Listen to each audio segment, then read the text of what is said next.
महाशय पर अगर करेंगे तो बाबा उस पर भी कृपा करता है। ऐसा नहीं, शिव तत्व है, सारी समस्या का हल एक लोटा जल।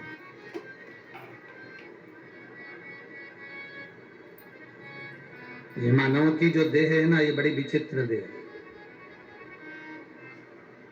बचपन में होमवर्क लेते हो, होमवर्क करते हो, जवानी आती है तो होम लोन लेते हो, और बुढ़ापा आता है तो अलोम और विलोम करते हो। ये एक अवस्था है हमारी, ये हमारा जीवन की एक श्रृंखला कि हमें करना है, हम करते हैं। शिव तत्व कह रहा है, भगवान शंकर का पावन चरित्र कह रहा है। एकांबरेश्वर महादेव कांचीपुरम में, तमिलनाडु में, भारत की भूमि पर दुनिया के सबसे विशाल मंदिरों में, जो विशाल मंदिरों की गणना होती है, उन विशाल मंदिरों में सबसे बड़े मंदिर की गणना में कांचीपुरम का, ये तमिलनाडु का मंदिर एकांबरेश्वर महादेव का। एकांबरेश्वर, जहां पर पाषाण का शिवलिंग नहीं है, जहां पत्थर का शिवलिंग नहीं है, जहां सोना और चांदी का शिवलिंग नहीं है, जहां हीरे पन्ने का शिवलिंग नहीं है, जहां पर मिट्टी का पार्थिव शिवलिंग की पूजन। अब जरा विचार करिएगा, गुरुजी क्या बात कर रहे हो, ये पार्थिव शिवलिंग, मिट्टी का शिवलिंग, जहां एकांबरेश्वर महादेव के मंदिर में पूजा जाता है, वहां क्या वो शिवलिंग मिट्टी का फटा नहीं होगा? क्या उसमें दरार नहीं पड़ी होगी? क्या वो मिट्टी का शिवलिंग बेकार नहीं हुआ होगा?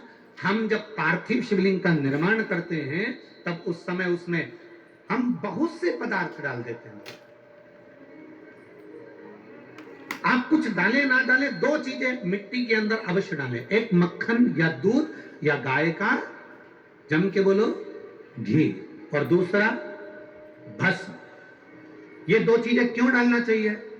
कि शिवलिंग अच्छा बनेगा, शिवलिंग पक्का रहेगा, दरार नहीं पड़ेगी, उसके लिए डालना चाहिए क्या? ना ना ना, पार्थिव शिवलिंग का निर्माण करने वाले दो चीजों का स्मरण अवश्य रखें। पहला, मिट्टी के अंदर जब हम मक्खन, दूध या गाय का घी डालकर शिवलिंग का निर्माण करते हैं, जिसके घर में वंश नहीं बढ़ता, 20 साल, 25 साल, 15 साल, 12 साल हो गए हों, और जिसके घर में बच्चा ना हुआ हो, हम उनसे भी निवेदन करेंगे कि प्रत्येक प्रदोष, प्रत्येक शिवरात्रि, हर महीने प्रदोष आती है, हर महीने शिवरात्रि आती है, प्रत्येक शिवरात्रि, प्रत्येक प्रदोष को आप मिट्टी के अंदर मक्खन या गाय का दूध या गाय का घी, देसी गाय का मिलाकर शिवलिंग बनाकर उसकी पूजन करना प्रारंभ करें। 1 साल पूरा नहीं होगा, भले 20 साल हो गए होंगे, पर आपका गर्भ जरूर फेरेगा, ये निश्चित।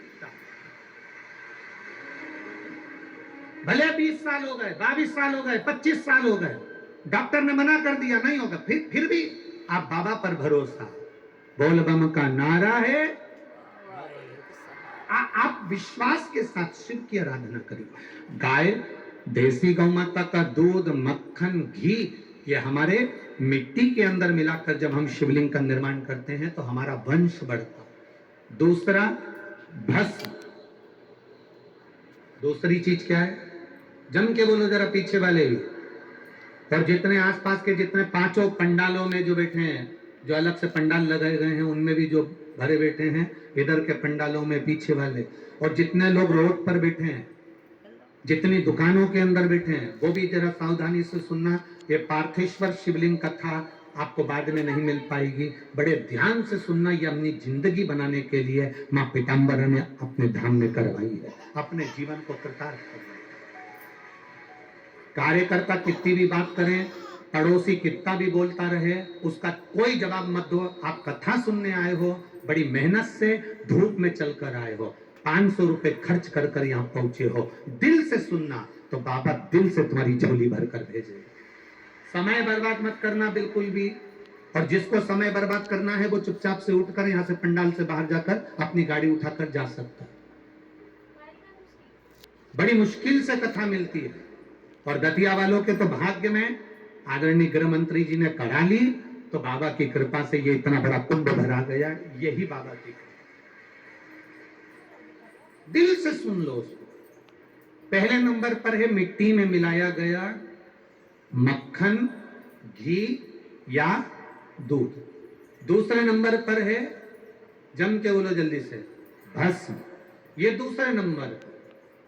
भस्म का प्रयोग शिवलिंग का जब निर्माण करे, पार्थिव शिवलिंग जब बनाए, मिट्टी में थोड़ी सी भस्म जरूर मिला। भस्म किस चीज के लिए होती है? भस्म किसके लिए धारण कराई जाती है?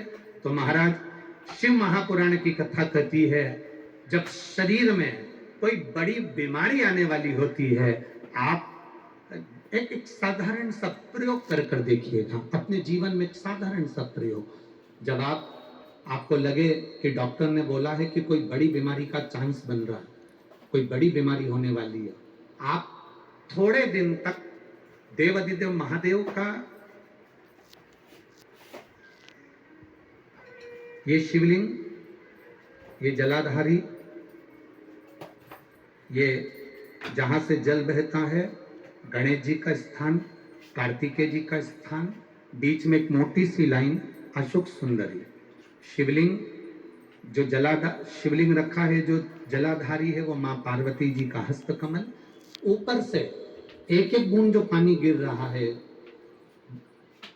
जिस कमंडल में से, जिस जलाधारी में से जल गिर रहा है, वहां शंकर भगवान की 5 बेटियां, जया, विषहरा, श्यामली बारी, दौतली और देव, ये भगवान शिव की 5 बेटी।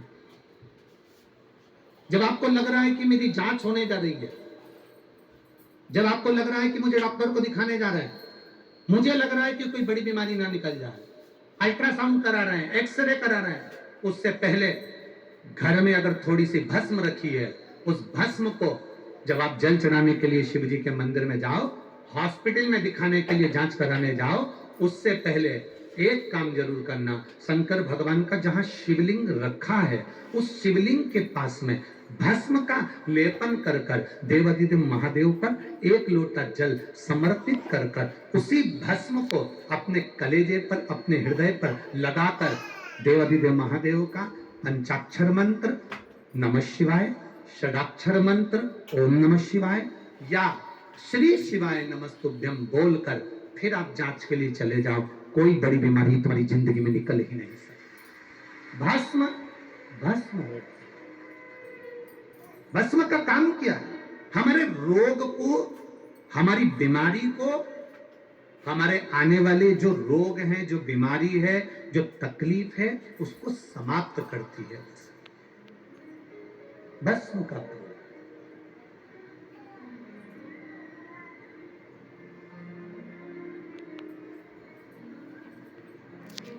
शिवलिंग का निर्माण कर रहे हो, पार्थिव शिवलिंग का, उसमें थोड़ी सी भस्म हमारी बीमारी को हर लेती है, थोड़ी सी भस्म हमारी तकलीफ को हर लेती है। भस्म का प्रयोग।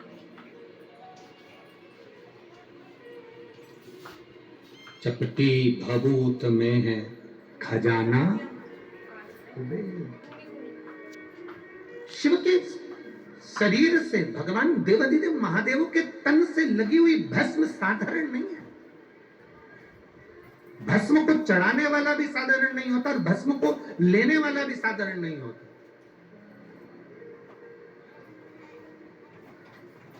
शंभो शरण मांगो घड़ी रे घड़ी, दुख काटो दया दर्शन आपो। पार्थिव शिवलिंग का निर्माण करते समय 2 चीजें ध्यान से अवश्य मिलाएं। पहला माखन, घी, दूध, दूसरा भस्म,